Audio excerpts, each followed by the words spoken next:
¿Aló? ¿Se escucha? Buenos días, mis hermanos. Yo soy Paz, estudiante de medicina, y voy a realizar el seminario titulado Enfermedades comunes en la persona mayor y cómo reconocerlas. Lo que vamos a ver en esta presentación es, en primer lugar, ver qué es el envejecimiento normal y cómo distinguir ciertos cambios que son mayor versus ciertas enfermedades. Luego vamos a ver algunas enfermedades que son bastante comunes en los adultos mayores. Luego algunas urgencias médicas con las cuales debemos actuar de manera rápida. Y finalmente algunos contactos útiles. Bueno, en primer lugar, ver qué es el envejecimiento normal, el cual es un proceso universal. Esto quiere decir que a todos nos afecta y nos va a afectar, que es progresivo, que poco a poco vamos envejeciendo cada día, también que es irreversible y que es heterogéneo. Esto quiere decir que se manifiesta de manera distinta en las personas. Muchas veces podemos ver a un adulto mayor de 70 años, por ejemplo, y hay algunas personas que corren maratones versus otras personas que están postradas. Entonces, esta etapa de la vida, las personas están en diferentes estados. Bueno, algunos cambios que son muy comunes es que hay cierto grado de hipertensión, sin que necesariamente esta sea patológica, sino que porque los vasos sanguíneos se contraen más, hay cierto aumento en la presión. También es más común tener infecciones respiratorias debido a que baja un poco el sistema inmune en esta etapa y que también hay cambios mecánicos propios del sistema respiratorio. También aparece cierta resistencia a la insulina sin ser necesariamente patológica, debido a que el páncreas también disminuye el tamaño y tiene una función disminuida. También hay mayor saciedad al comer, menor apetito, complementando un poco lo que decían nuestras hermanas nutricionistas. Hay constipación, incontinencia urinaria, menor memoria, menor capacidad de atención y se pierde también la audición y la agudeza visual. Ya. Teniendo claro lo anterior, que son procesos que esperamos que ocurran en algún momento en todos los adultos mayores y que no implican necesariamente una complicación en la salud, sí hay ciertas cosas que ya se salen como de lo fisiológico y pasan a ser patológicos. Por ejemplo, la diabetes mellitus, que es una enfermedad bastante común en la población, sobre todo en esta etapa de la vida, la cual generalmente no da síntomas para nosotros alertarnos. Generalmente se diagnostica porque uno va a un chequeo médico con los exámenes, de repente nos enteramos que tenemos diabetes, pero en algunos casos sí puede dar síntomas, como puede ser la sed excesiva, que aumenta la cantidad de orina cuando uno va al baño, que hay un aumento en el apetito y que hay alguna pérdida de peso no intencionada. También a veces nos podemos dar cuenta de que una persona tiene diabetes, no por estos síntomas que, como dije, son poco comunes, pero sí por la manifestación de las complicaciones que tiene la diabetes. Como por ejemplo que uno tenga dolor, hormigueo, entumecimiento en las manos, en los pies, que hayan úlceras en los pies, que hayan ciertas deformidades en los pies, lo que se conoce muchas veces como pie diabético. Todo esto también, si nosotros detectamos estas señales, es importante acudir a medicina, ir a pedir una hora en el Cefam, en el consultorio, pedir una hora con médico para realizar los exámenes y así poder llegar a un diagnóstico y tratar esta enfermedad. Es una enfermedad que, si nosotros tenemos estos síntomas, quizás no es necesario que vayamos a la urgencia como ahora ya a consultar, pero sí ir, controlarlo, porque es muy importante tener controlada esta enfermedad a largo plazo. Otra enfermedad bastante común es la hipertensión arterial, la cual generalmente es cuando uno tiene una presión mayor a 140/90 en más de 2 ocasiones, y la cual tampoco da mucha sintomatología. Y de repente cuando hay cambios más bruscos de la presión, puede haber dolor de cabeza, mareo, dolor en el pecho, zumbido en los oídos, y que esto también puede ser síntoma de que tenemos esta enfermedad. Y al igual que la diabetes, si es que nosotros quizás ya tenemos el diagnóstico, la persona que estamos cuidando ya tiene el diagnóstico, es muy importante acudir periódicamente a los controles y seguir el tratamiento médico. tanto los fármacos que muchas veces se indican y también las dietas que se suelen indicar en estos pacientes. Y otra patología común es el deterioro cognitivo, el cual lo podemos dividir en dos, partiendo con el deterioro cognitivo leve, en donde, como dije anteriormente, igual es propio de la edad, tener una falta de memoria, estar más lentos muchas veces los adultos mayores, pero en este caso la funcionalidad está conservada. O sea que estos problemas que tiene la persona no le afectan en su actividad del día a día y puede seguir funcionando con normalidad a su nivel basal que ya tenía. Versus el trastorno neurocognitivo mayor, lo que también se conoce muchas veces como demencia, en donde ya estos cambios en la memoria, en el comportamiento, en el lenguaje, van a afectar la funcionalidad del día a día del paciente. Y muy importante igual destacar que el deterioro cognitivo generalmente es progresivo. Con los años vamos notando que este adulto mayor está más lento, se le olvidan cosas, y también es importante consultar para llegar a un diagnóstico si es que lo hay, y también tiene tratamiento, estimular al adulto mayor, esto es muy importante. Esas eran como las enfermedades crónicas más comunes, y ahora vamos a pasar a las urgencias médicas, las cuales en caso de ser detectadas tenemos que acudir inmediatamente al servicio de urgencia, así que hay que estar muy pendiente a estas. En primer lugar, el infarto agudo al miocardio, que es cuando deja de llegar sangre a un territorio del corazón y eso causa que esta parte que no le llega sangre no le llega oxígeno y por lo tanto muere. O sea que se pierde parte de la función del corazón, que sabemos que es un órgano muy importante. Por lo tanto, es grave. Y los síntomas, ¿cómo reconocerlos? ¿Cómo podemos saber si una persona se está infartando? El principal síntoma es que tiene un dolor opresivo, siente una presión muy fuerte de muy alta intensidad, generalmente en el centro del pecho. Muchas veces las personas lo describen como que sienten que tienen una pata de elefante encima y es un dolor de mucha intensidad, que no se confunde como con un dolor cualquiera. Así que apenas vemos este síntoma, muy probablemente es un infarto y hay que acudir a la urgencia inmediatamente. Otros síntomas es que también el dolor del pecho lo pueden sentir también en el brazo, generalmente el brazo izquierdo, en la mandíbula, en los hombros, la espalda y también en la boca del estómago.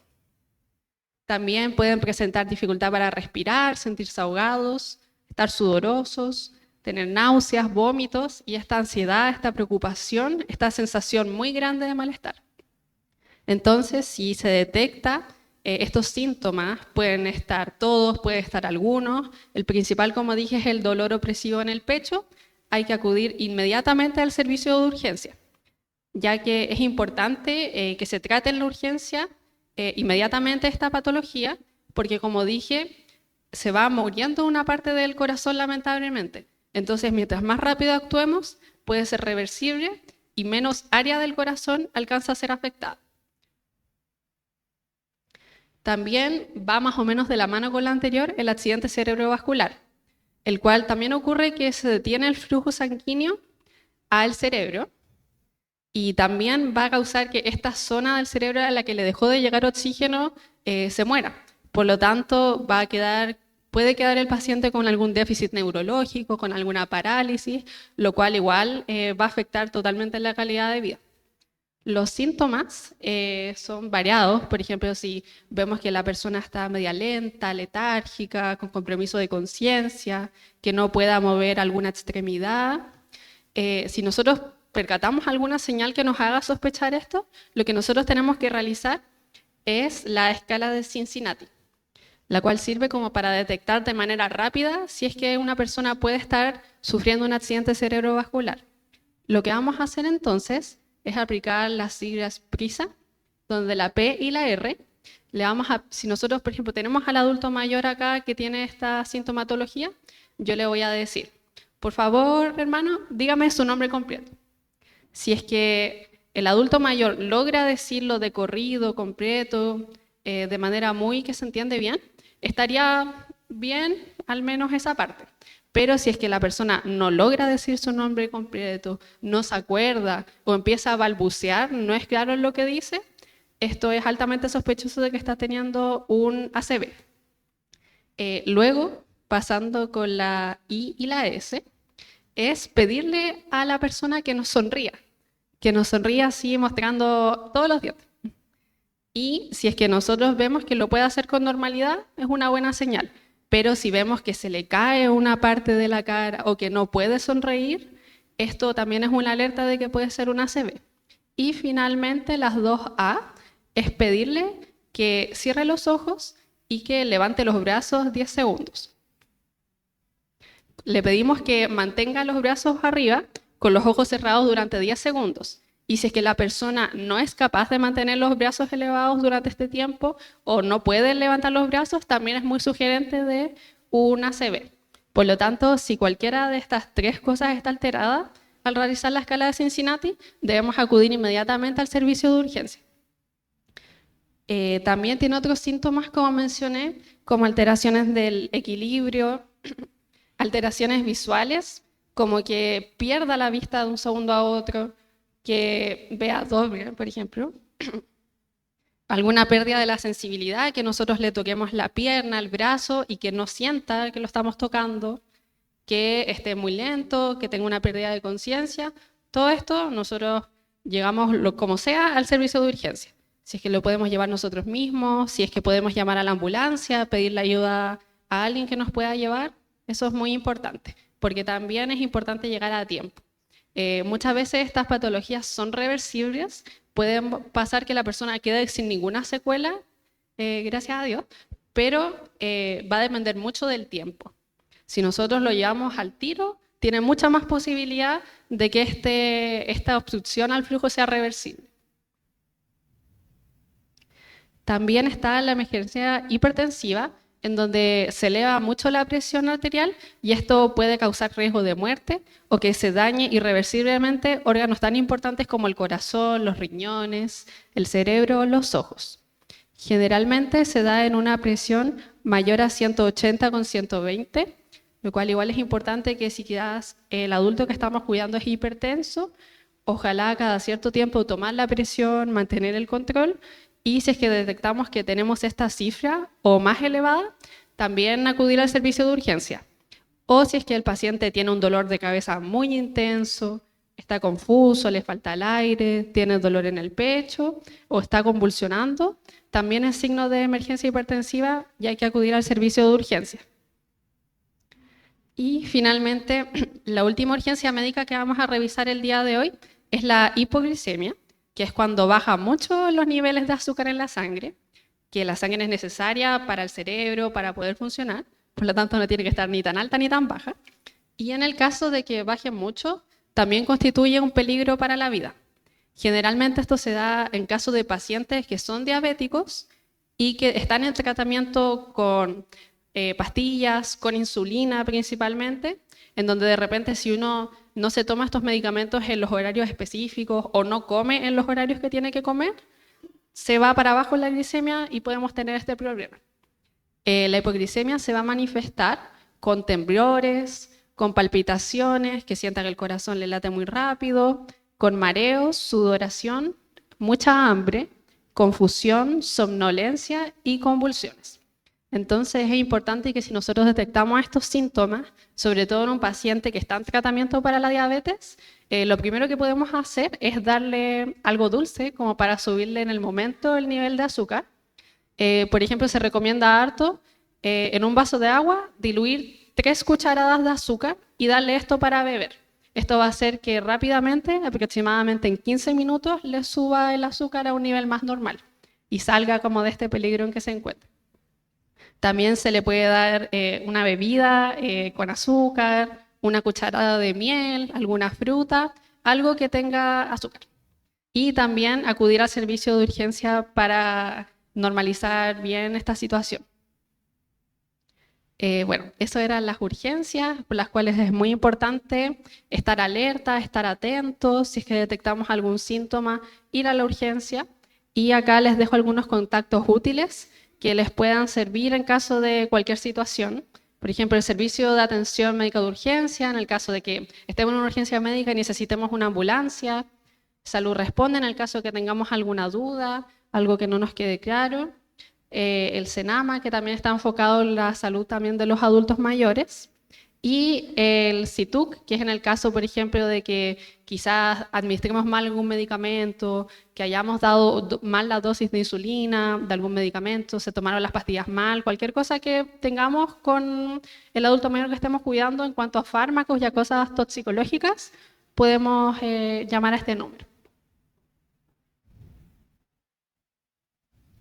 Eso, muchas gracias.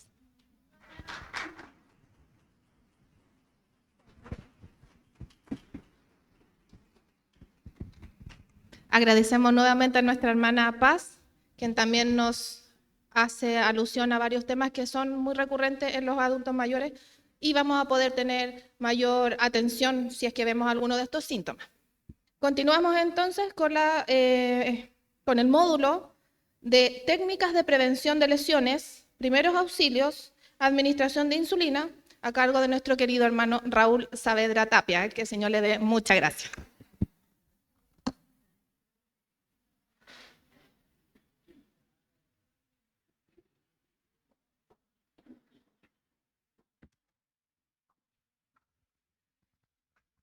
Que el Señor nos guarde y que el Señor nos bendiga.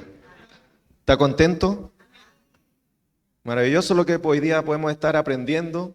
A lo mejor el tiempo se hace corto, a lo mejor los temas podríamos profundizarlos de una mejor manera, pero en el sentir del ministerio de la persona mayor, de nuestros pastores, que desde ya le agradecemos el poder tener esta instancia. Y hoy día vamos a tocar en forma...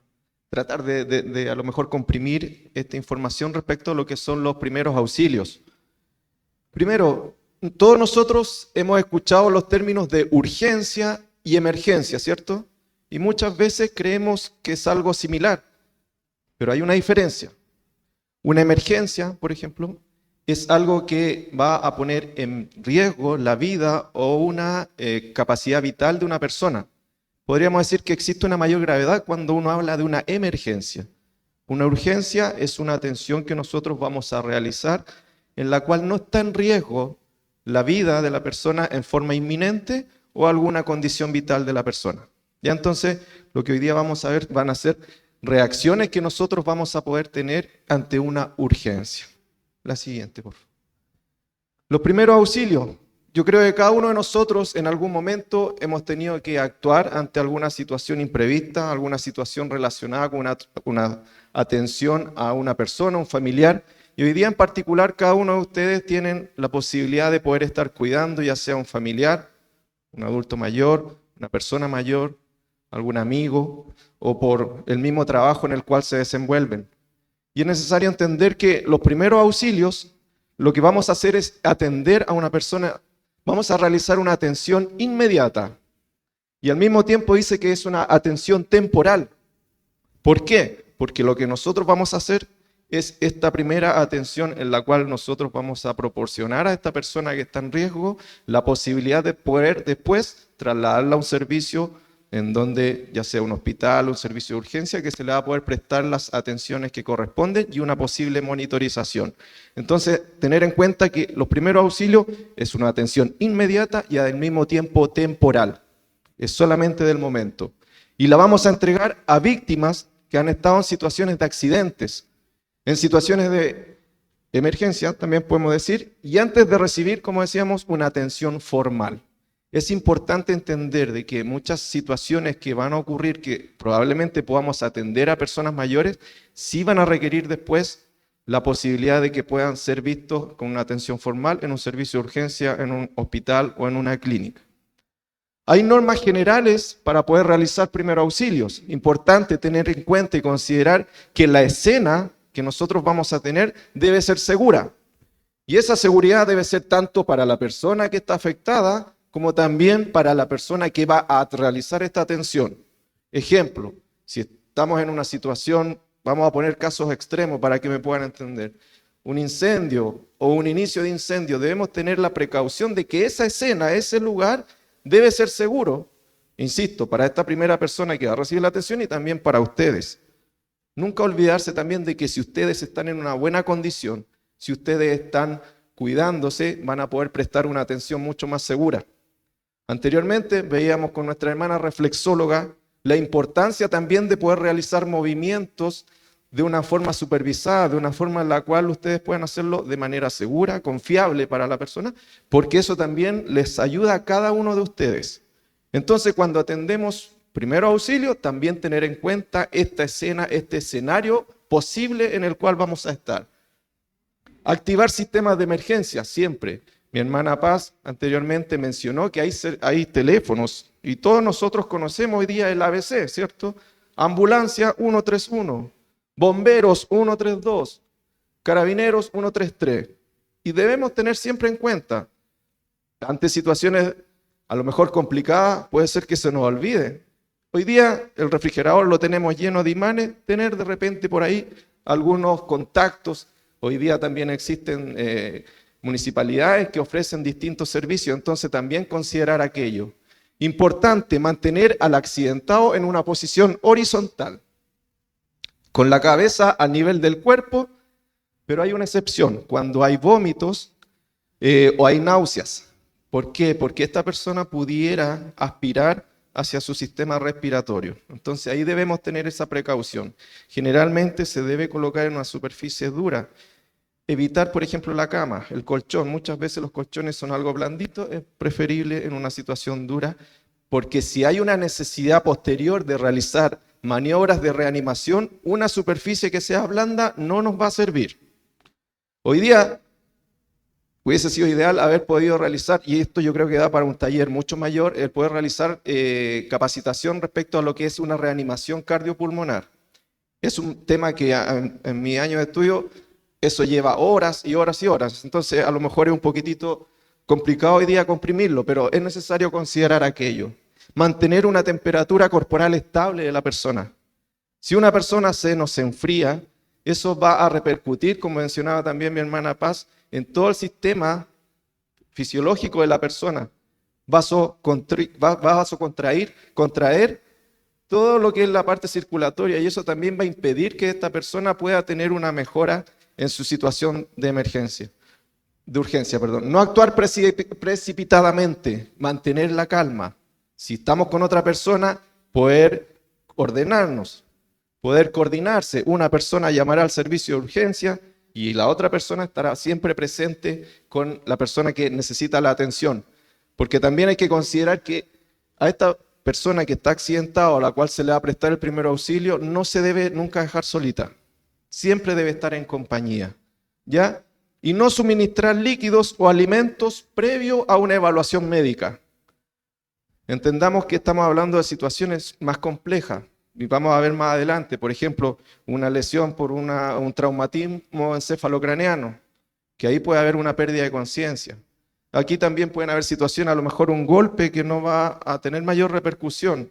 Estamos hablando de no considerar líquidos o alimentos cuando esta persona ha perdido, por ejemplo, la conciencia. Porque, insisto, podemos producir un mayor problema que va a repercutir y va a hacer que el problema que teníamos inicialmente aumente y solamente por un problema que nosotros hayamos tenido. Entonces, traumatismo encefalocraneano. Esto es una lesión física que tiene una persona o un deterioro de la función de lo que tenemos dentro de la cabeza, del cráneo. Entendamos que el cráneo, los huesitos que componen el cráneo, a todo esto, son varios huesitos que están juntos. Nosotros cuando hemos visto un recién nacido, por ejemplo, lo típico, se le palpa, dicen, la mollerita. Y eso porque los bebés nacen con sus huesitos separados.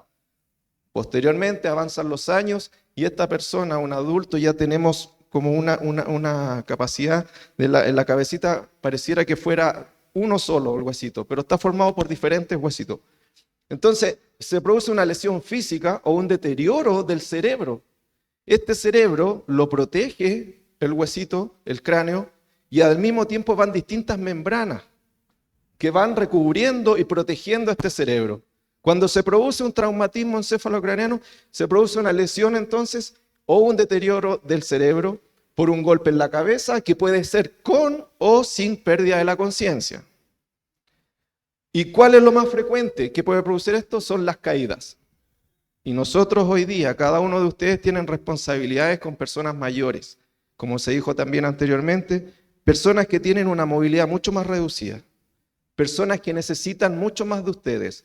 tanto para caminar, para trasladarse, moverse dentro de la misma cama, ¿cierto? O incluso también la alimentación. Son personas muy vulnerables, muy dependientes del cuidador. Y esa es la responsabilidad que ustedes tienen. Entonces, prevenir estas caídas trae como consecuencia que yo también voy a tener una prevención de lo que son los traumatismos encefalocranianos. Todo es consecuencia de, si nosotros prevenimos, vamos a evitar todas estas situaciones. La siguiente, por favor. ¿Cómo debemos actuar ante una situación como esta? Comprobar primeramente si el paciente o el hermano o el familiar está consciente o si respira. Y ante la duda se debe realizar RCP. Aquí lo vamos a mencionar solamente, insisto, por un tema de hora. Si la persona no respira y al mismo tiempo no está consciente, si nosotros palpamos o hacemos una evaluación del pulso, probablemente vamos a tener que iniciar maniobras de reanimación. Esperemos en el Señor que ninguno de nosotros tengamos que llegar a ese tipo de nivel de situaciones, ¿ya? Pero es necesario considerar. A todo esto, es bueno también que ustedes sepan los valores normales de los signos vitales. No sé si todos lo conocen, todos lo saben, frecuencia cardíaca, frecuencia respiratoria, que es más o menos lo básico. Es importante que ustedes lo sepan o que lo anoten ahora. Frecuencia respiratoria normal, entre 16 a 20 respiraciones por minuto. Algunos incluso dicen hasta 12, dependiendo si la persona está durmiendo. Una persona mayor generalmente duerme más. Entonces nosotros vamos a anotar esa frecuencia respiratoria con el movimiento del tórax, por ejemplo. Y podemos hacer un conteo dentro de un minuto. Entre 16 a 20 respiraciones por minuto para una persona adulta estamos bien. Frecuencia cardíaca normal entre 120, entre 100 hasta 180, perdón, eso es de recién nacido, me confundí. El trabajo continuo con recién nacido. Entre 60 y 80 es en una persona adulto, ¿ya? Para que también lo consideren. Pueden considerarlo o medirlo a través del pulso radial, que es típico que nosotros hemos visto, o incluso acá en el cuello, ¿ya?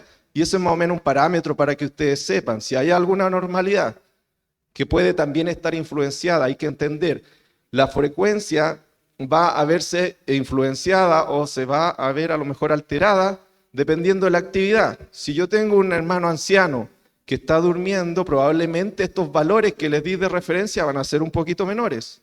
Por el contrario, si este hermano está moviéndose, está caminando, se está moviendo aquí y allá, probablemente eso también va a estar un poquito aumentado.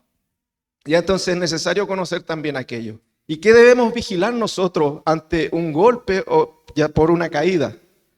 La pérdida o disminución del nivel de conciencia. Si esta persona tiene dificultad para hablar, si esta persona presenta vómitos, ya, insisto, como consecuencia de este golpe o de esta caída, o si hay convulsiones, alteración de la respiración. Por eso les decía que es importante también tener el parámetro de cómo es la frecuencia respiratoria normal. O la salida de líquido claro o sangre por la nariz u oídos. Y hoy día nosotros escuchamos cuando en las noticias dicen una persona se vio afectada y tuvo un TEC cerrado, tuvo un TEC abierto. Es un traumatismo encefalocraniano en el cual en el abierto hay una pérdida de la continuidad, ya sea del cráneo, de las meninges, y eso puede provocar esto, por ejemplo.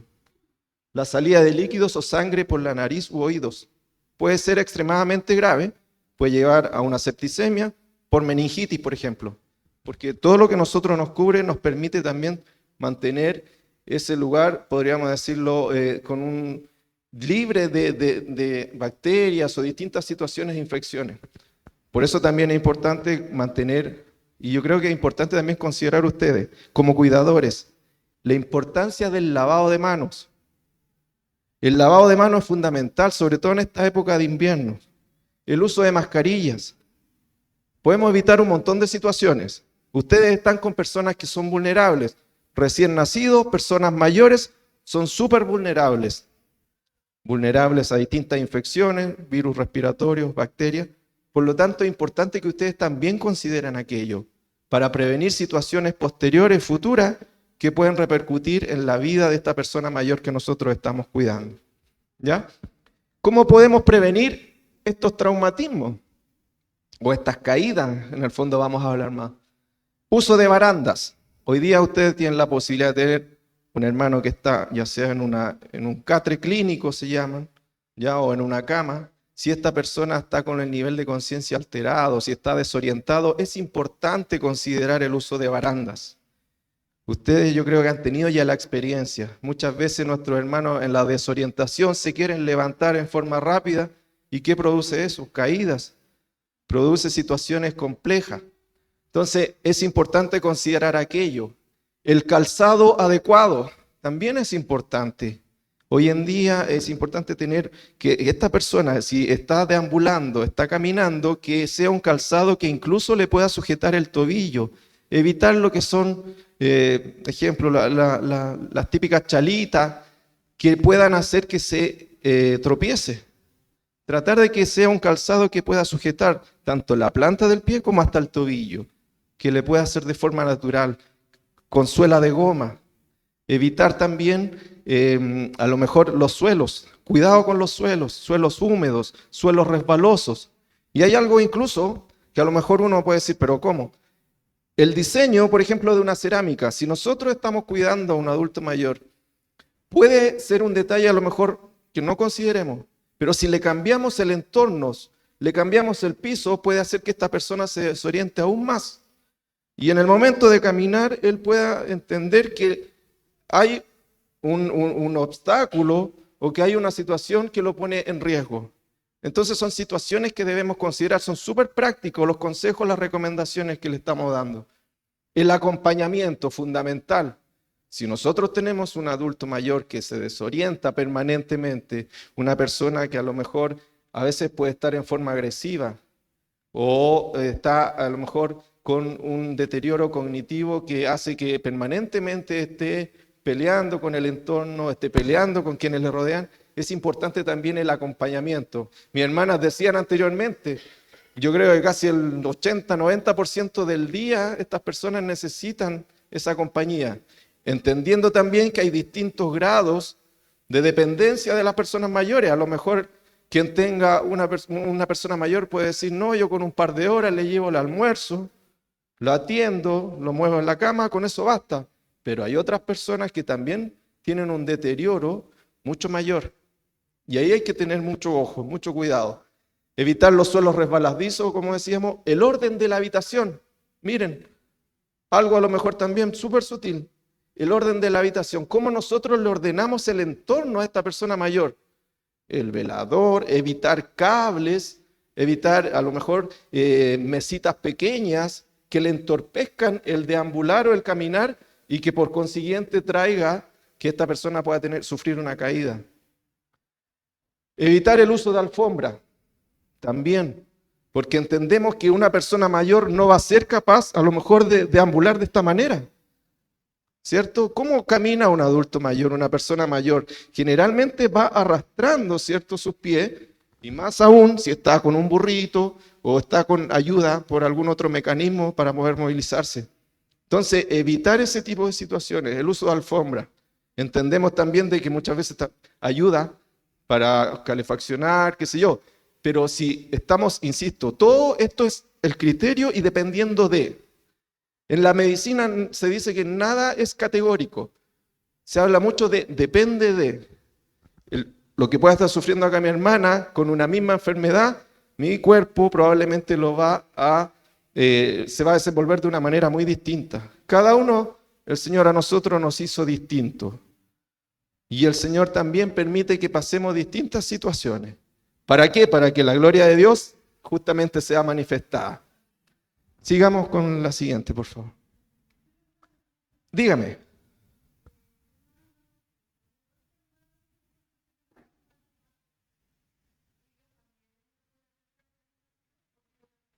Hay otras formas, sí. Ahí hay otras formas que son mucho más específicas, ¿ya? Porque ellos lo que tienen es un elemento externo. Entonces varían algunas formas. El RCP básico habla de 30 compresiones por 2 insuflaciones o ventilaciones. Ya, pero en este caso va a variar en la forma en la cual vamos a hacer ese tipo de compresiones, por ejemplo. Porque entendemos que tiene un elemento distinto. Y además en lo que podamos usar. Hoy en día existen unos desfibriladores también en distintos lugares que, por ejemplo, en nuestra iglesia se le pide por un tema de aforo, se solicita y se exige. Entonces, varían, pero son cosas muy sutiles. En general, La estructura es la misma, pero son cositas muy sutiles las que pudieran cambiar, dependiendo también de cómo está configurado ese marcapaso. Entonces también es importante la información que ustedes puedan entregar, ya sea cuando anden en la calle o con el cuidador de la persona que lo esté viendo, para entender cuándo se colocó ese marcapaso, por qué se colocó, el tipo de patología que hizo que se tuviera que instalar aquello. Pero en general la maniobra de reanimación requiere el tema de ver si respira y si tiene o no frecuencia cardíaca, si está consciente. Y en eso lo que uno habitualmente hace son 30 compresiones, que son compresiones, por eso les decía anteriormente, en una situación particular, en una superficie dura, en la cual nosotros vamos a hacer una compresión más o menos en el nivel del tórax, donde se juntan las costillas, por decirlo de alguna forma simple, y en la cual vamos a hacer estas compresiones en forma permanente. Pero estas compresiones, voy a hacer muy general. Lo que hacemos es una compresión en la cual nos vamos a comprimir y sacar los brazos. Ejemplo, suponiendo que este es el tórax de la persona.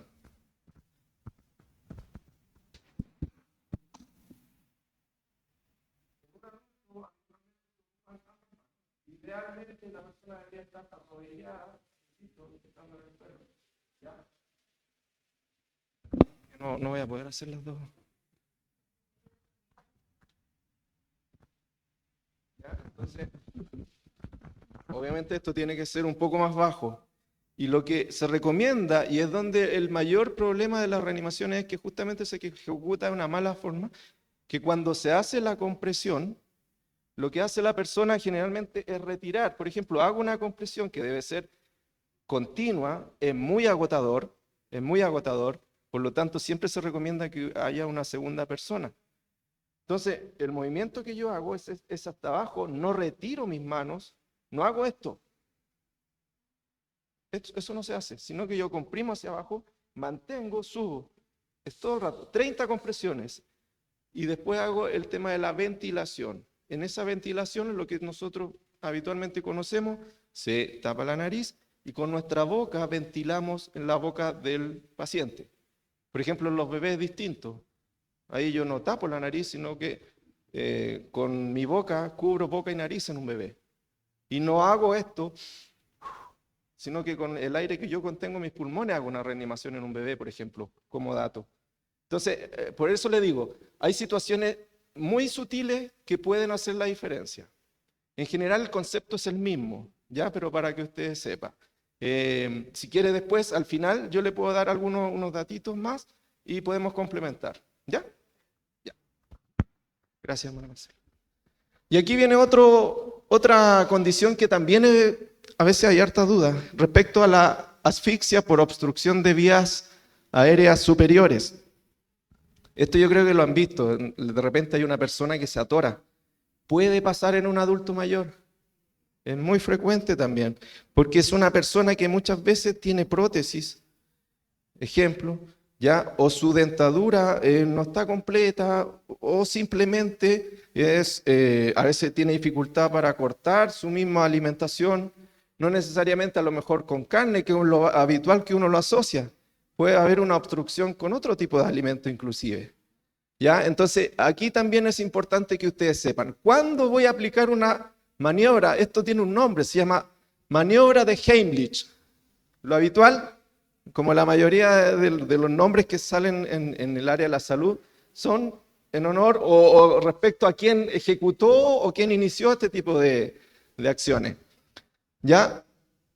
Entonces, ¿cuándo yo lo voy a hacer? Cuando veo que alguien a lo mejor se está atorando y empieza como a toser, ahí hay que tener ojo. Si una persona está alimentándose, se atora y puede toser en forma espontánea, no debemos aún realizar esta maniobra.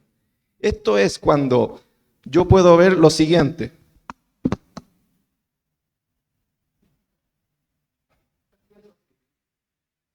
La persona que tiene la vía aérea obstruida no va a ser capaz de toser. Es una persona que automáticamente se va a llevar sus manos al cuello. va a poner, se va a colocar su cara, su facie, va a ser rojiza y por lo tanto no va a tener la oportunidad ni siquiera de hablar. En ese momento, yo sí voy a tener que ejecutar esta maniobra. Si esta persona es capaz de toser, podemos ayudarla incluso a lo mejor con un golpecito, insisto. Pero si no puede y nos encontramos con esta situación particular que este hermano anciano o incluso una persona adulta, si nosotros puede pasar en cualquier edad, y vemos que esta persona se lleva las manos automáticamente porque su vía aérea está obstruida completamente. Y por un tema de desesperación va a ejecutar este movimiento. Y ahí entra en acción el tema de la maniobra de Heimlich. ¿Ya? Ahí, mi hermano Alan, por favor, un segundito. Ahí vamos a pedir ayuda. Ya el modelo. Un segundito, si es para mostrar nomás. Gracias, hermano Alan. Entonces, hermano Alan, usted va a ser nuestro actor en el cual se va a tomar su cuello y va a estar obstruida su vía respiratoria, ya completamente. El hermano Alan no va a poder respirar.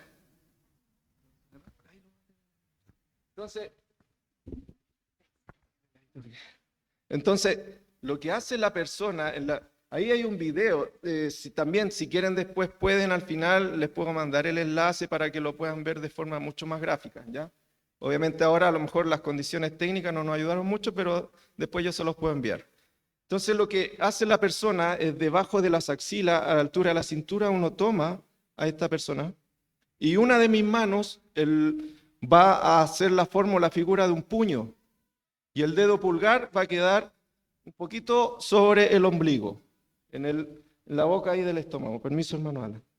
¿Ya? Entonces va una mano ahí, yo sujeto a esta persona, obviamente esto va a ser súper lento, pero ideal que sea de acuerdo a la situación como corresponde, ¿ya? Entonces yo tomo a mi hermano y con la otra mano cubro ese puño que ya tengo formado, ¿ya? Y lo que hago es un movimiento firme hacia adentro y hacia arriba. Las veces que sea necesario hasta que mi hermano expulse el objeto, el alimento o lo que él tenga en su vía respiratoria. ¿Ya? Entonces, para que se entienda, esta es la posición. Bajamos con el puño, con el dedo pulgar cercano sobre el ombligo. Con la otra mano yo sujeto y hago un movimiento firme hacia adentro y hacia arriba. Ya no lo voy a hacer, obviamente, con él ahora, porque si no... Gracias, mi hermano. Gracias. Ya, pero en el fondo eso, es para que ustedes también lo puedan ver de una manera más gráfica. ¿Ya? No sé si se entendió. ¿Ya? Entonces, ¿cuándo lo vamos a hacer? Cuando vemos que esta persona está con una sensación de ahogo que es inevitable y necesita sí o sí realizar esta expulsión a través de este movimiento. ¿Sí? La maniobra de Heimlich. Claro.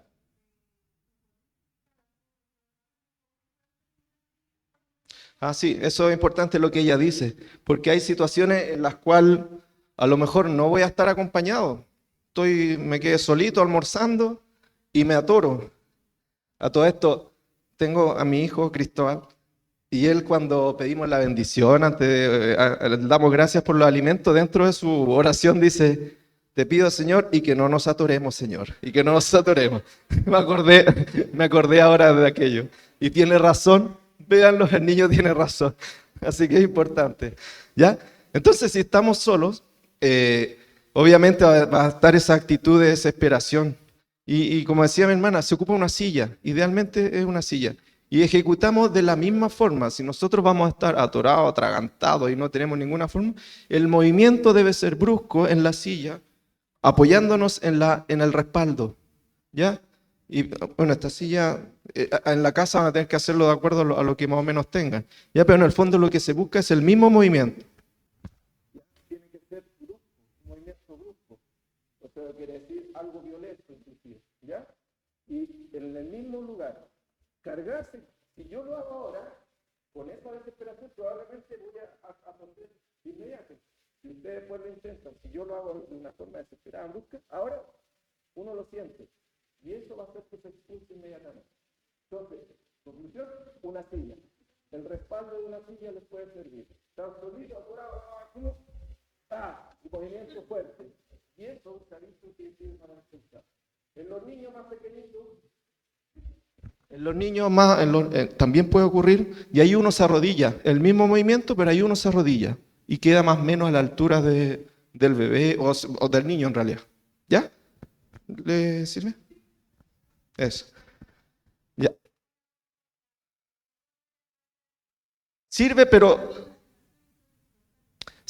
cuando la persona está con una opción o de poder toser.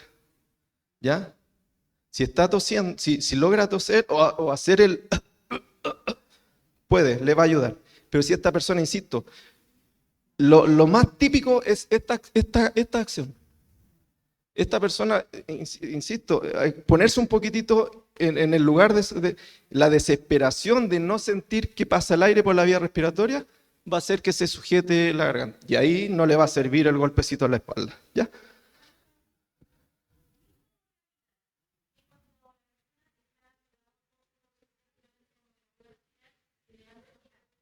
Sí, también sirve. Un tema anatómico, principalmente. Un tema anatómico que hace que se eleve toda la parrilla costal y eso también puede ayudar un poco pero son esos atoros típicos como que uno se trapica, como dice. Sí.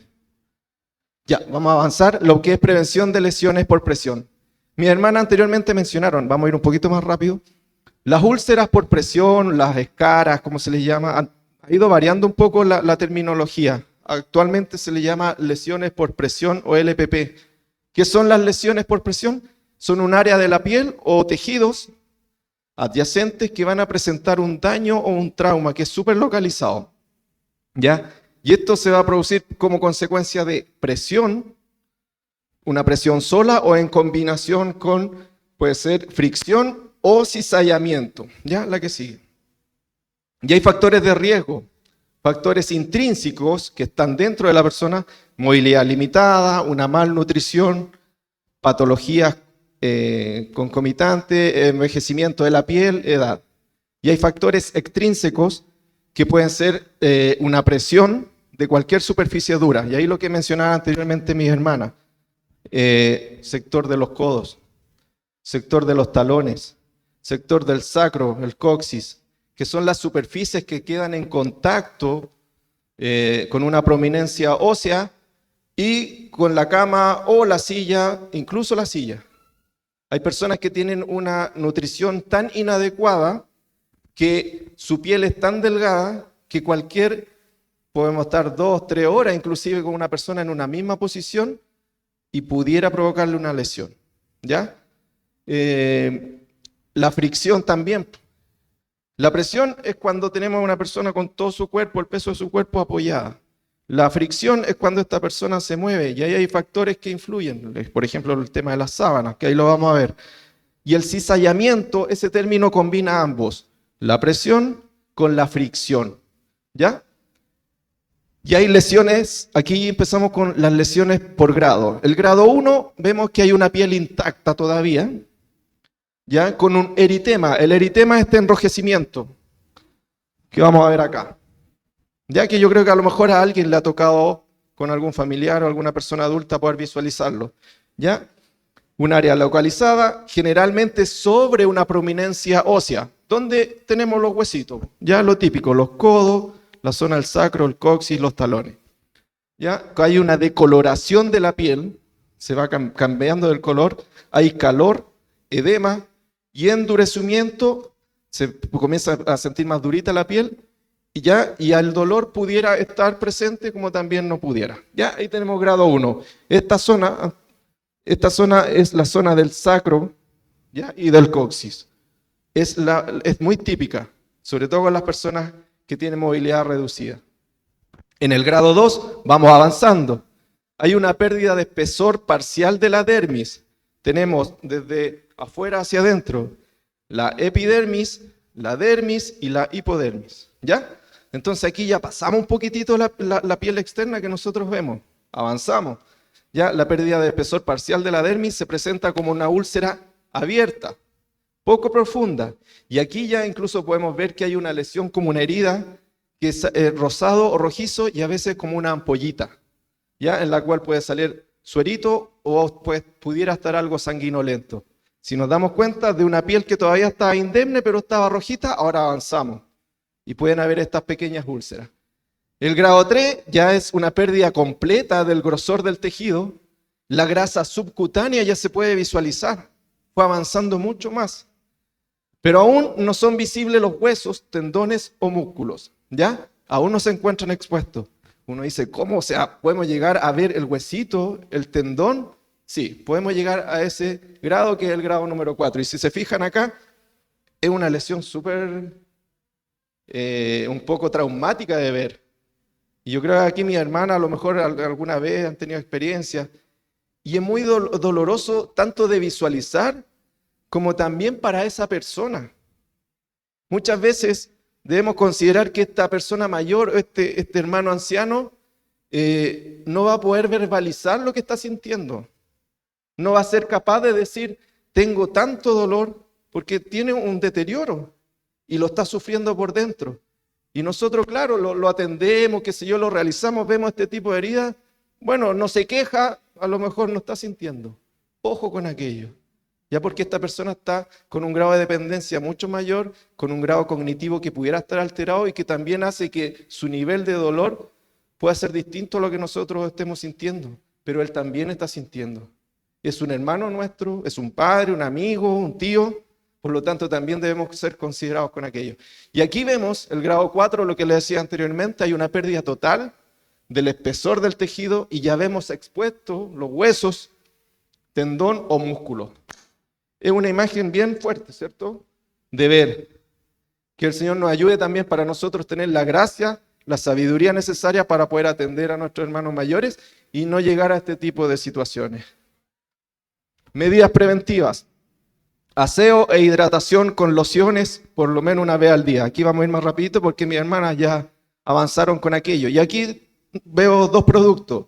Uno se llama Linovera y el otro Pronto San.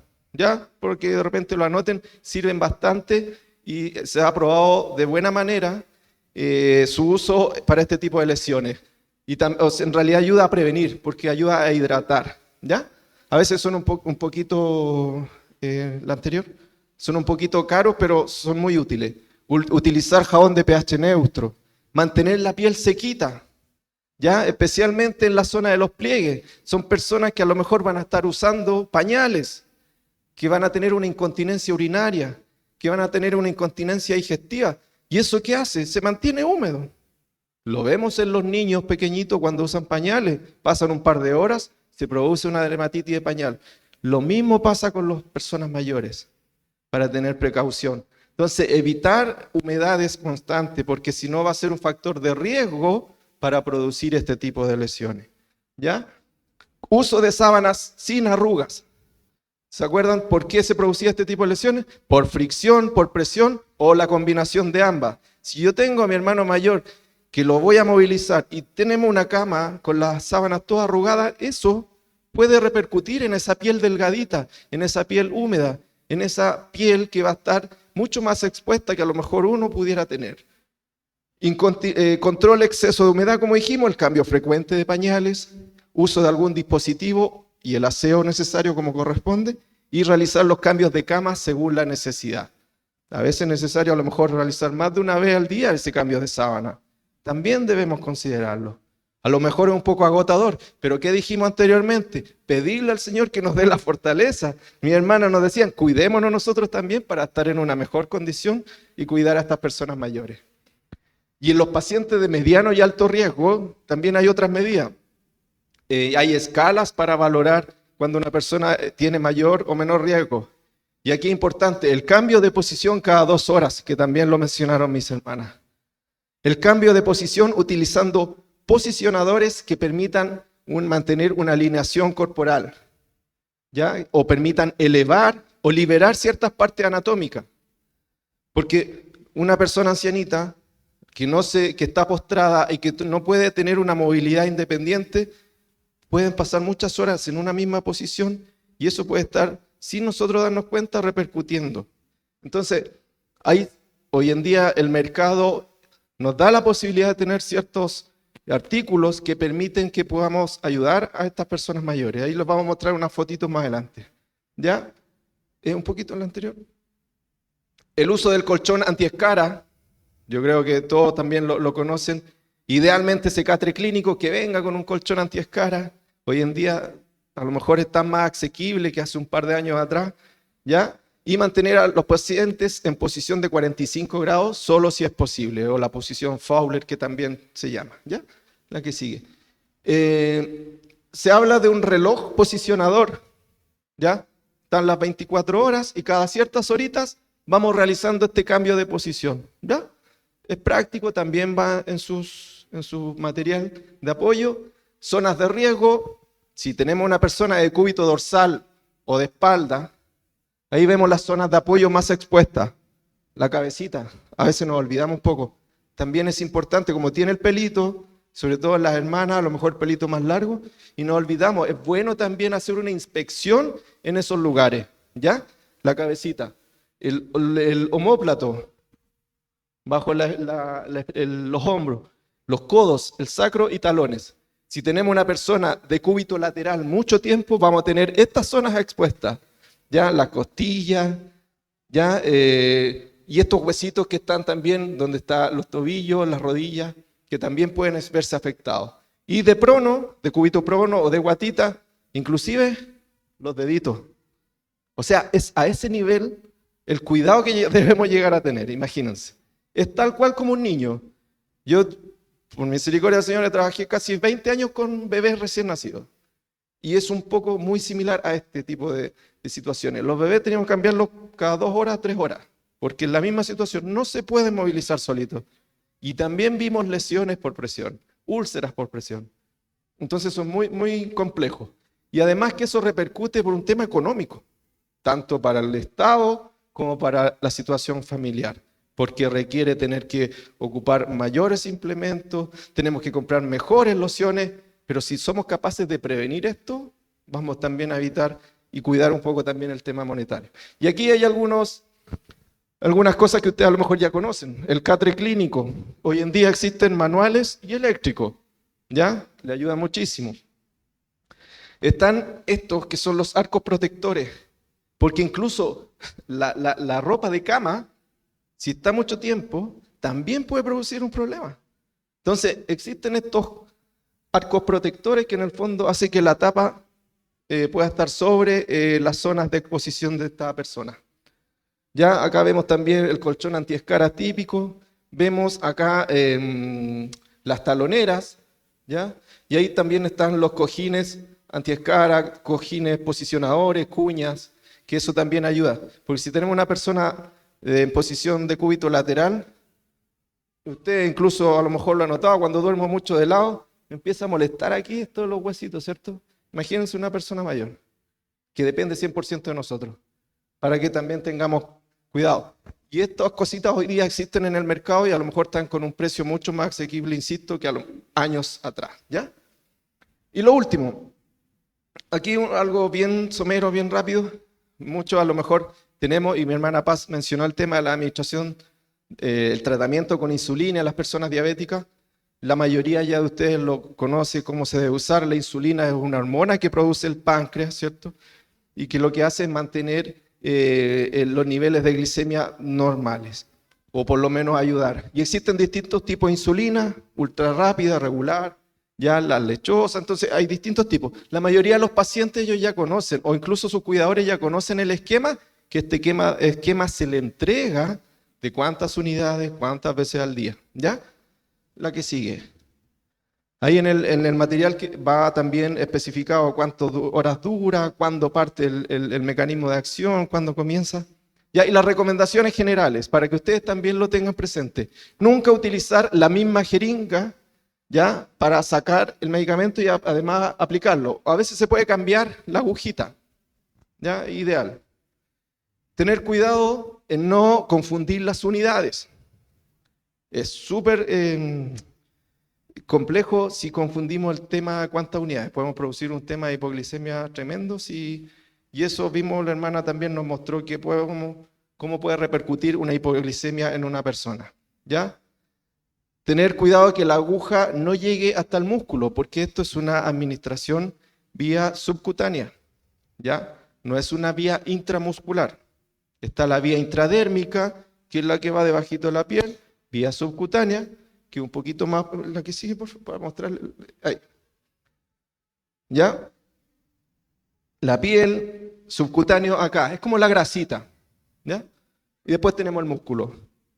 Las típicas que nos colocan con las vacunas, qué sé yo, cruzan todo esto y llegan al músculo. La subcutánea llega donde está la grasita. Por eso es importante también la forma en cómo yo voy a pellizcar y colocar la insulina. La anterior un poquito más. La aguja debe ser montable y muy finita, ¿ya? Y la escala ideal siempre es utilizar este tipo de jeringas, que son de 1 ml.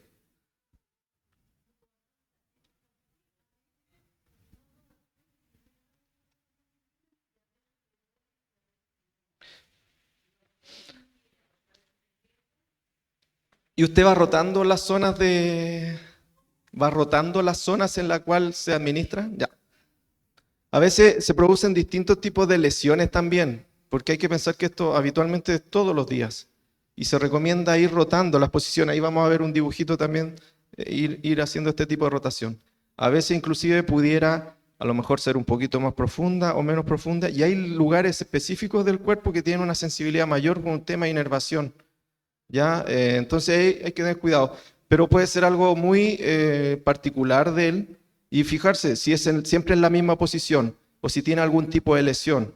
Siempre hay que estar pendiente de aquello, si se produce algún endurecimiento, alguna situación particular que esté produciendo aquello, ¿ya? Pero no debería, ¿ya? A lo más el típico pinchacito inicial, pero ya después con el tiempo inclusive las personas no van sintiendo ese dolor, además que la agujita es muy muy finita, ¿ya?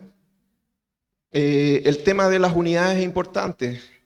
Siempre el médico les va a entregar cuántas unidades son. 1 ml son 100 unidades. Entonces, lo que les decía anteriormente, la agujita tiene que ser, la jeringa de 1 ml. Existen jeringas de 1, de 3, de 5, de 10, de 20, 50, 60. Pero la que deben usar es la más pequeñita, porque ahí podemos tener una precisión de la cantidad de unidades de insulina. Es muy delicado y muy sensible el tema de las unidades, insisto. Entonces hay que tener ojo con quienes estén administrando, ¿ya? Hacer un correcto pliegue, ahí estamos, ¿no? Un correcto pliegue. Esa es la forma como está ejemplificado en ese lugar. Y lo que delante le comentaba a mi hermana, elegir la zona donde va a inyectar. En el abdomen se divide en en un cuadrante, ¿ya? Y en los muslos se puede dividir en 2. Y la idea siempre es ir rotando y estar atento a las distintas apariciones también, ya estar atento a cualquier situación particular o cambio que vaya ocurriendo. Probablemente las primeras veces para alguien que comienza va a ir cambiando el color, se va poniendo medio rojito, de repente morado, hay que tener precaución, ¿ya? Y notar cualquier cosa y tenerlo anotadito. ¿Cómo se debe almacenar la insulina? Almacenar en un refrigerador entre 2 y 8 grados. Esa es la temperatura ideal. ¿Ya? Ideal no almacenar en la puerta y tampoco se congela. ¿Ya? La insulina no se congela y la vigencia es según el fabricante. Cuando está el frasquito cerrado, si el frasquito está abierto, se puede conservar fuera del refrigerador, pero a una temperatura menor de 30 grados. Y la vigencia entre 4 a 6 semanas cuando el frasquito está abierto. Habitualmente no llegamos a tener esa cantidad de tiempo con el frasco abierto. ¿Ya? La que viene. Ahí termino. Eso. Ya espero en el Señor de que hayan podido entender. Insisto, el tiempo a veces juega un poquito en contra. Y yo creo que esto de los primeros auxilios, nosotros como cristianos cuando decimos estamos afligidos, tenemos una urgencia, una emergencia, ¿qué decimos? El salmista decía, alzaré mis ojos a los montes, ¿de dónde vendrá mi socorro? Espiritualmente nosotros alzamos nuestro ojo al Señor y recibimos el socorro. Hoy día nosotros también tenemos la posibilidad de ser un socorro para un hermano que pueda estar en una necesidad mayor o en una situación particular de urgencia. Así que espero que haya sido de bendición y para Dios que vive sea toda honra y toda gloria.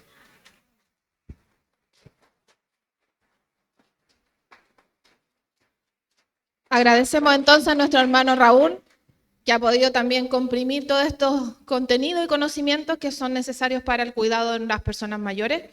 Y finalmente vamos a tratar el último módulo de este seminario, el cual denominamos apoyos estatales. la credencial de discapacidad, credencial de cuidador, programa de red local de apoyos y cuidados. Y aquí nos va a acompañar Luis Moya Santander. Él es sociólogo del Departamento de Coordinación de la Información, División, Focalización de la Subsecretaría de Servicios Sociales, que pertenece al Ministerio de Desarrollo Social y Familia, a quien le damos un aplauso también y le pedimos que el Señor le dé gracia.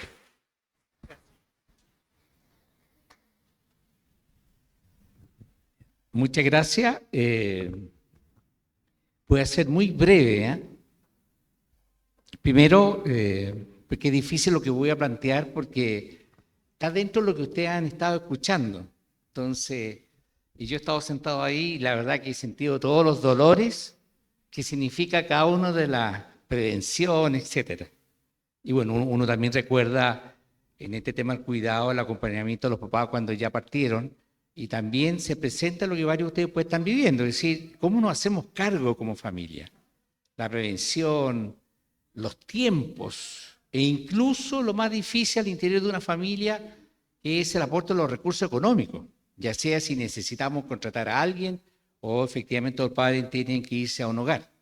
Entonces, efectivamente, un tema complejo. Y en esa línea, yo no voy a usar la PPT porque por el horario, mi intervención la voy a bajar a 15 minutos por respeto a ustedes, porque efectivamente estamos luego del almuerzo. Y en ese sentido voy a ser bien breve con idea fuerza. ¿Ya? Lo primero, ¿todos tienen registro social de hogares?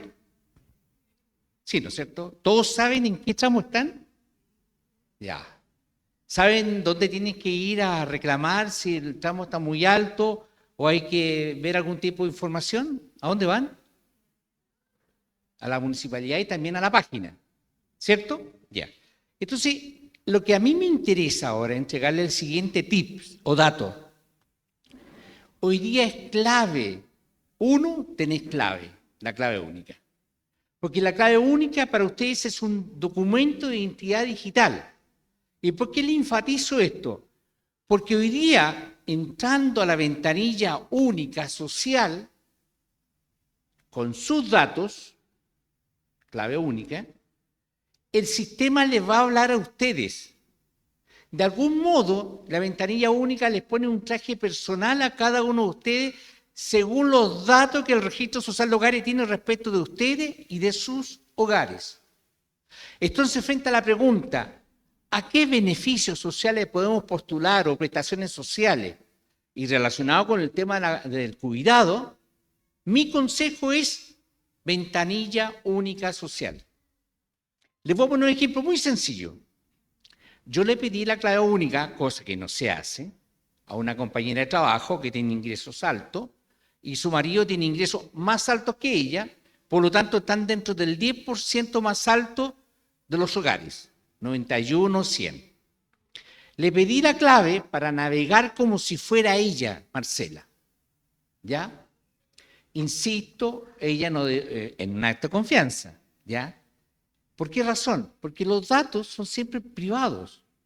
¿Ya? Yo tampoco podría pedirle a alguno de ustedes el root de ustedes, ¿no es cierto?, para meterme al sistema y mostrarle a ustedes cómo navegar, porque estaría mostrando los datos personales. Y eso no se puede hacer.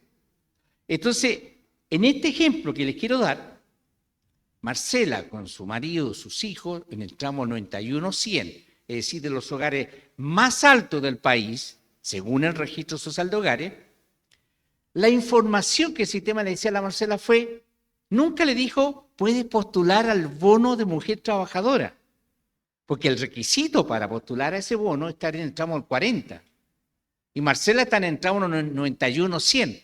Entonces el sistema le habló a ella según su realidad, y por lo tanto le estaba ofreciendo, mira, usted puede postular a estos programas de voluntariado. El sistema de algún modo le estaba diciendo, a ver, usted pareciera que no está necesitando necesidades urgentes de trabajo, de salud, y a lo mejor sus necesidades son de otra naturaleza, como por ejemplo el voluntariado social. Entonces, mi primer consejo, teniendo registro social de hogares, ventanilla única social. Segundo consejo, en referencia a los temas al cual fui convocado. respecto al tema del cuidado, realizar el complemento del tema del cuidado. Abro un paréntesis. El tema del cuidado en Chile ha venido siendo trabajado lentamente en los últimos 10, 15 años. Y a nivel internacional, el tema del cuidado como objeto de debate es un tema nuevo. Y en el caso chileno, en los últimos años, se ha ido el esfuerzo de instalar un sistema nacional de cuidado y por eso hoy día hay un proyecto de ley que actualmente se está tramitando en el Senado. ¿Qué busca ese proyecto de ley? Hacer explícito el tema del cuidado. Reflexión en voz alta. 40 años atrás, 50 años atrás, el tema del cuidado no era un tema presente porque el concepto de familia era distinto. ¿Se acuerda de este concepto de familia extendida? Donde estaban los padres, los abuelos, las tías solteronas, por poner un ejemplo. Bueno, también hay tíos solterones, ¿ya? Y así era una familia extendida donde el cuidado de los niños era parte de este proceso. Después, cuando la sociedad va cambiando y se genera este concepto de las familias nucleares, desaparece esa idea de la familia extendida y desaparece esa idea, ¿no es cierto?, de compartir el cuidado de los niños y de los adultos mayores. Entonces, hoy día, desde el punto de vista de lo que significa la demografía, estos son temas nuevos. Abro otro paréntesis. Según el último censo, los hogares unipersonales, es decir, que cuando son entrevistados y declaran, el 22% de los hogares de este país se declaran unipersonales. ¿Se dan cuenta lo que significa a futuro, mediano plazo, el tema de las políticas sociales teniendo ese dato? Casi el 25%, un cuarto de la población, vive sola. Imagínense pensar ese tema. Ahora, no necesariamente viven sola, porque ¿cuáles son sus bebés? El gato, el perro. ¿Ya? Incluso, aunque ustedes no lo crean, hay personas cuando discuten el registro social, hay jóvenes que te dicen, oiga, pero ustedes no consideran todo lo que yo estoy gastando por mi gato. Y mi gato se me enferma. ¿Ya? Entonces, lo que quiero decir es que es un dato no menor para el tema de las políticas sociales. Lo mismo respecto al tema del cuidado. Hoy día se ha planteado con tal fuerza que este proyecto de ley que actualmente está en el Senado busca establecer un sistema nacional a través de una ley. Dato sí al margen legislativo. Una ley significa que hay que crear una institucionalidad. Esa institucionalidad va a tener una glosa en el presupuesto y va a haber que hacerse la pregunta cómo nos hacemos cargo del tema del cuidado. Por ejemplo, cuando pensamos en el tema del cuidado, de algún modo estamos reconociendo un dato no menor, que parte importante del cuidado, más del 70%, son realizados por mujeres. Y esto agravado en el contexto de la pandemia. Ahí se levantó con mucha más fuerza el tema. ¿Y qué implica eso? Implica entonces, mujer que está dedicada al cuidado, probablemente se ve enfrentado a la dificultad de acceder a empleo, o si accede a empleo, son empleos informales o precarios. Ese es un dato. ¿Cómo nos hacemos cargo de eso? O de pronto, ¿no es cierto?, desde los mismos que están en proceso de cuidado le dicen al Estado, ¿quién me ayuda a los gastos de salud de mi padre o mi madre? ¿Ya? Dato concreto, una compañera de trabajo de Río Bío, encargado del programa comunal de registro social de hogares, hace una semana atrás, escribió en las redes, ¿no es cierto?, que su padre había tenido un ataque al corazón. 2 días después dijo, no fue ataque al corazón, sino fue una ACV, no tan grave, pero ese proceso gatilló que descubrieron que su madre estaba con demencia y no se habían percatado porque el padre que había hecho guardar eso, cuidar eso, porque él se estaba haciendo cargo. Y hoy día esa familia en Cañete, ella viviendo en Río Bueno, cómo las hermanas tienen que preocuparse para ayudar al padre que está saliendo de esa situación y descubrir que su madre está en situación de demencia. ¿Cómo nos hacemos cargo de eso? Entonces, lo que quiero plantear, en primer lugar, como idea fuerza para ustedes. 1, si están en situación de cuidado y están en el registro social de hogares, hagan el complemento por el tema de cuidado. ¿Qué busca inicialmente desde el punto de vista del registro social? Uno, levantar datos, porque a veces los datos están punto ciego, invisibilizados. Necesitamos explicitarlo. Y desde los datos del registro social, que es una gran base de datos social, en este complemento hemos gatillado un primer esfuerzo que es la entrega de la credencial de cuidador. ¿Cuál es el objeto de esa credencial? Hay personas que piensan, o de pronto en la red aparece, incluso a través de una página vinculada a Megavisión, como que hubiera un subsidio. No, todavía no hay nada vinculado a algún tipo de bono o subsidio. Entonces quiero ser bien categórico. Lo único que hace la credencial es enfrentar algo relacionado con el tema del cuidado desde el punto de vista de la nueva pobreza, que es el problema del tiempo. El tiempo como pobreza. Hace 20 años atrás uno debatía esto, a nadie se le habría ocurrido plantear el tiempo como un factor de pobreza. Ejemplo concreto. Hace 3 años atrás me tocó ir a un charla, seminario con organizaciones en la comuna de Maipú con el tema de cuidado recién en el debate, y se me acerca una mamá rápidamente a hablar conmigo, antes de yo comenzar, andaba con el celular en la mano,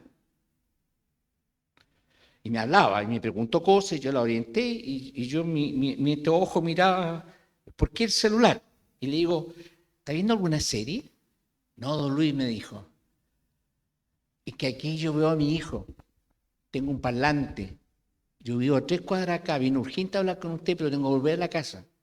Mi hijo, 35 años, hace 6 años está estudiando educación física en la Chile, fue a San Cristóbal, se cayó, se golpeó la cabeza y quedó postrado. Y yo, a través de mi celular, le pregunto, hijo, ¿estás bien? Y hay un parlante y es lo único que mueve la mano. ¿Sí? No. Y ella tiene que correr cuando la hace, estoy más o menos. En ese momento yo tomé conciencia radical del tema de la pobreza como factor de tiempo. Piensen en esa mamá, probablemente de unos 60 años. Puede ir a conversar con sus amigas, puede ir a comprar, puede ir al cine, puede ejercer alguna actividad para ella, cero. Y ahí cuando partió corriendo de nuevo a su casa, a 3 cuadras de la plaza de Maipú, ahí yo tomé conciencia de este tema, del tiempo como pobreza. Entonces lo que busca el registro a través del complemento, simplemente uno, reconocer la figura de los cuidadores y de quienes cuidan, y en segundo lugar, entregamos a través de acuerdo con organismos públicos la credencial de cuidado que simplemente sirve en esta primera etapa, comilla en un buen sentido, saltarse a la fila. Es como cuando uno va a la farmacia, a mí me cuesta, ¿no? Acabo de cumplir el 19 de septiembre 65 años, no se nota, ¿no?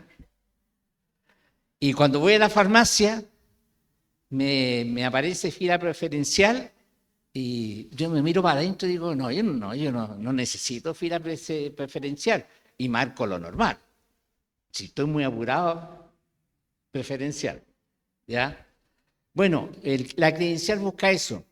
Hay ciertos servicios públicos y se están incorporando servicios privados para efecto de otorgar esa atención preferencial. Primera etapa, porque yo todavía no sé cómo va a terminar el texto legal en el Senado. Y debiera ese texto legal no solamente crear institucionalidad, sino provocar intersectorialidad en los programas, y debiera también establecer líneas de beneficio al tema del cuidado. ¿Cuáles? De verdad no lo sé todavía, pero hay gente que lo han planteado. Un grupo de mujeres que trabajan con niños TEA, niñas de alta discapacidad, decían, don Luis, sabe que a nosotros nos debieran tocar un puntaje mayor cuando postulamos subsidio habitacional. Me parece, ¿no? Sí, debiéramos otorgarle ese subsidio, darle un puntaje mayor. Porque efectivamente ser madre de niños con discapacidad con TEA tiene un costo. Listo, ya. Pero eso tiene que establecerle la nueva institucionalidad. Entonces, no sé cómo voy en el tiempo según mi asesora. Me queda 1 minuto. Ya. Registro social. Complemento. Respecto al tema de discapacidad, en términos muy simples, si hay alguien con discapacidad en el hogar, realicen el trámite en el Registro Nacional de la Discapacidad, porque ese dato se transforma en un dato administrativo para el Registro Social de Hogares, y al transformarse en un dato administrativo tengan la seguridad que va a ayudar a que el tramo baje. No me voy a meter en el registro porque tiene etapas no tan complejas, pero hay que explicarla. Decir, ¿qué está observando el registro? Para saber por qué están en el 40 o en el 70. Pero, dato duro, si hay alguien en el hogar con discapacidad, hagan el trámite en el Registro Nacional de la Discapacidad, porque eso va a otorgar un valor para que el tramo baje. Y respecto del otro tema que me habían pedido, siendo importante, queda en sus textos, que tiene que ver con la red local, a grandes rasgos. Es una muy buena idea porque es la idea en cada comuna, un centro, y dentro de ese centro existe un equipo interdisciplinario donde el foco no solamente esté en el que cuida, sino que el que está siendo cuidado. Y en el que cuida, otorgarle herramientas de autocuidado. Porque hoy día, hace poco, en la Comisión Interamericana de Derechos Humanos, sacó una resolución donde reconocía el cuidado como un derecho autónomo de derechos humanos para el cuidado, el cuidador y el autocuidado. ¿Me quedo ahí para respetar la hora? ¿15 minutos? ¿Asesora? ¿Sí? Listo. No hay consulta porque eran 15 minutos.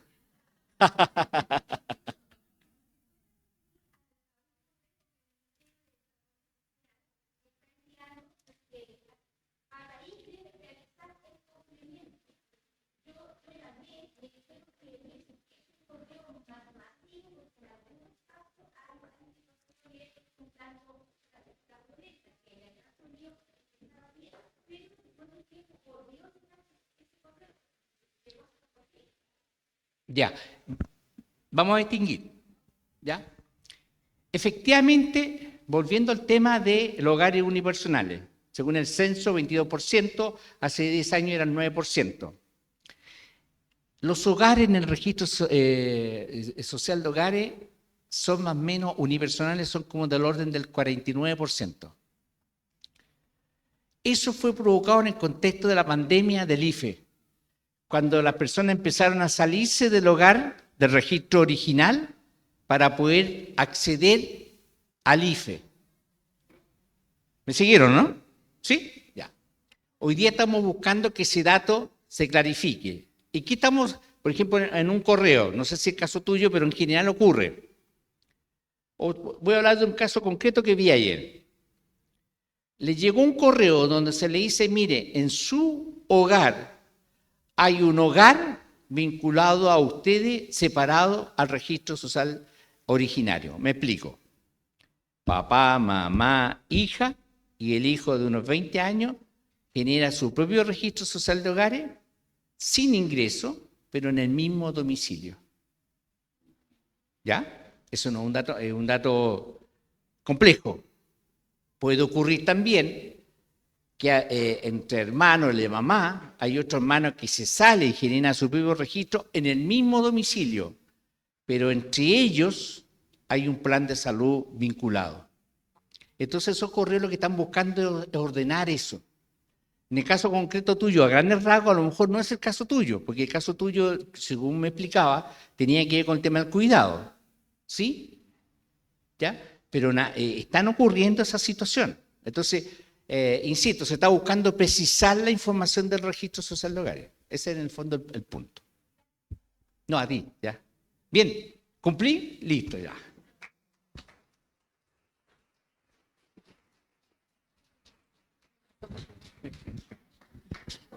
Bueno, sí, agradecemos a Luis, que nos acompaña desde el Ministerio de Desarrollo Social y Familia. Nosotros como Ministerio de la Persona Mayor, a través del área social, también vamos a poder ayudarles y orientarles respecto de estos trámites, porque muchos de esos se hacen a través de la página web Entonces ahí, a través del correo del ministerio, que está en todas sus carpetas, pueden hacernos llegar sus dudas, también pedirnos el material extra que quedó que no le pudimos entregar, que es la presentación de Luis, se la podemos hacer llegar a través del correo. Entonces, para terminar, y en honor al tiempo, vamos a darle una pequeña oportunidad a nuestro hermano diácono Luis Jara, que también trabaja con nosotros en el ministerio, para que salude y así después poder pedir la bendición.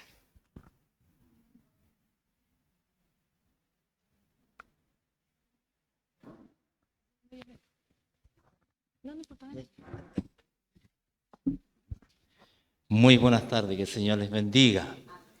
Estoy pero realmente muy feliz por todo lo que se ha expuesto, porque muchas cosas tenemos dudas, pero aquí han sido aclaradas. Agradezco a Dios por este hermoso grupo, que primero parte por la aprobación de nuestro pastor, de mi pastor, para aprobar este ministerio, y nuestra hermana María, de ella ser la cabeza de este grupo, y que está bien organizado, está bien hecho. Yo he ido a los operativos, es increíble. Que no mucho todo el circuito lo sabe, todos los que trabajan en este sentido, y es para beneficio del pueblo de Dios. Muy agradecido, gracias a mi pastor por estar acá, por aprobar esto, y porque esto es muy gratificante. Termino.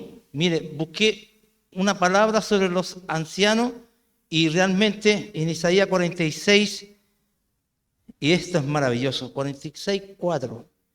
Y hasta la vejez, yo mismo, el Señor, y hasta las canas os soportaré yo. Yo hice, yo llevaré, yo soportaré y guardaré. Alabanza. Hasta el final, hasta las canas, nuestro Creador estará con nosotros. Para Dios, honra y gloria. Amén, que así sea, que el Señor bendiga a nuestro hermano Luis.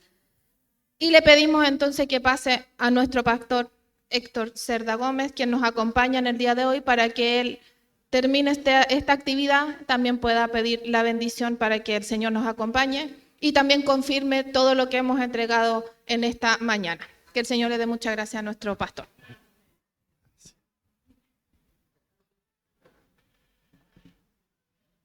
Damos gracias al Señor por esta instancia que Él nos da y nos permite poder vivir como iglesia.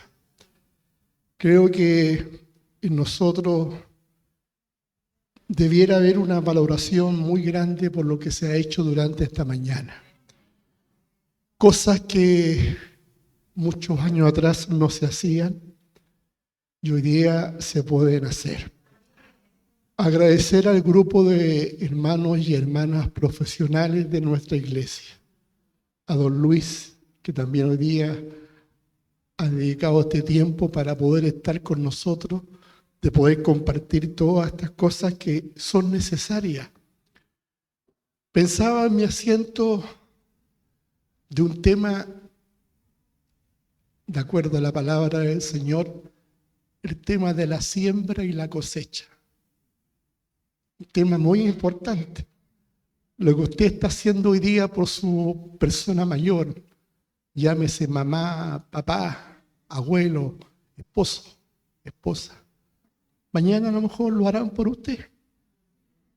Hágalo con cariño, dedique tiempo, órele al Señor para que Dios renueve su fuerza, Dios renueve la paciencia.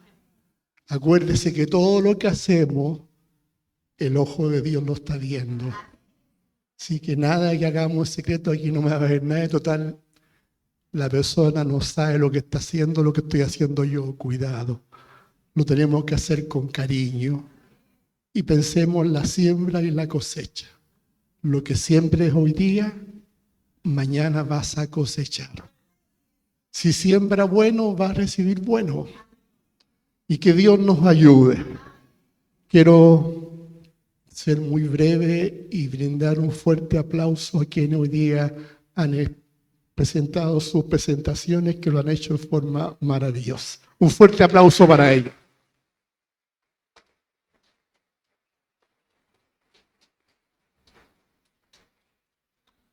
Y como buenos pentecostales, también agradecer a mis hermanas que nos atendieron con un rico café, un rico desayuno.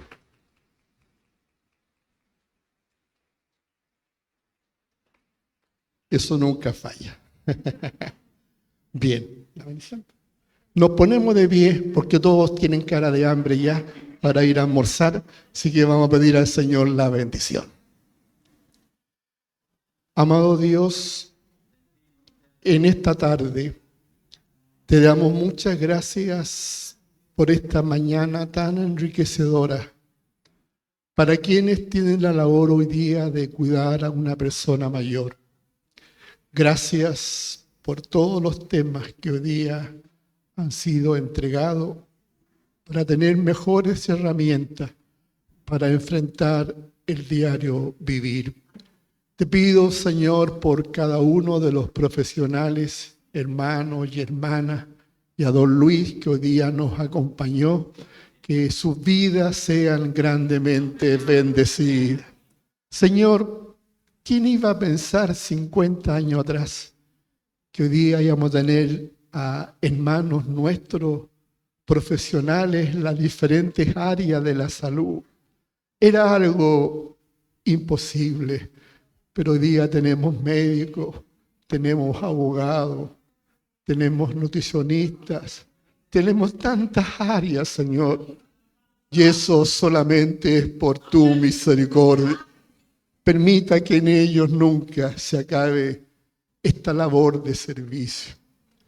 El servir a nuestro hermano, a lo mejor no tiene aplauso, a lo mejor nadie lo ve, pero hay uno que sí lo está viendo.